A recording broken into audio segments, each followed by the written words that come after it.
This next story is so unbelievable, we didn't think it could possibly be true. But after receiving thousands of records and declassified reports from the Army, it's confirmed that during the Cold War, the United States military conducted secret tests on unsuspecting people in the city of St. Louis. A local sociologist will make her findings public tomorrow, but she spoke first to the I-Team's Lisa Zigman.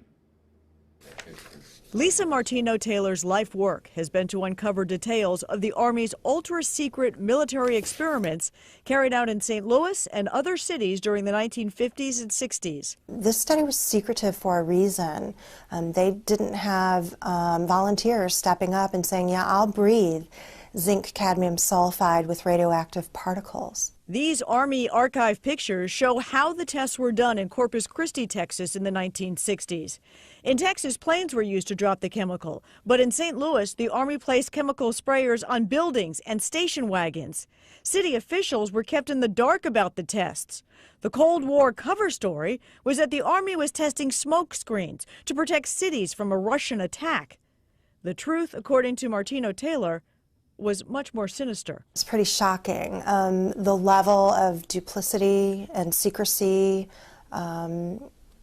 clearly they went to great lengths to deceive people. By making hundreds of Freedom of Information Act requests, she uncovered once classified documents that confirmed the spraying of zinc cadmium sulfide.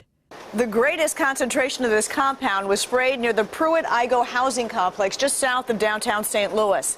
It was home to 10,000 low-income people, and an estimated 70% were under the age of 12.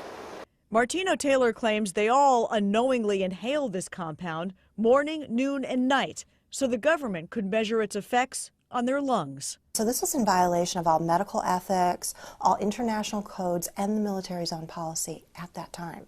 In 1994, then Congressman Richard Gephardt asked the Army to open its records and explain the St. Louis testing. We want to make very sure that nothing went on that would harm anyone and that all the facts are out on the table. Documents released in the 90s show the Army placed sprayers on this former Knights of Columbus building on Lindell and in Forest Park. The Army always insisted the chemical compound was safe. Martino Taylor believes documents prove otherwise. There's a lot of evidence that indicates that people in St. Louis, in the city, particularly in minority communities, were subjected to military tests that was connected to a larger radiological weapons development and testing project. For the first time, she links the St. Louis testing to a company called U.S. Radium, a company notorious for lawsuits involving radioactive contamination of its workers. United States Radium had this reputation where they had been found legally liable decades prior for producing a radioactive powdered paint that killed many young women who painted fluorescent watch dials. While the Army admits it added a fluorescent substance to the zinc cadmium compound, details of whether it was radioactive remain secret. Documents uncovered to date indicate the Army never conducted follow-up studies to see whether the compound caused long-term health issues. In 1972, after years of crime, poverty, and decline, the government destroyed the Pruitt-Igoe housing complex.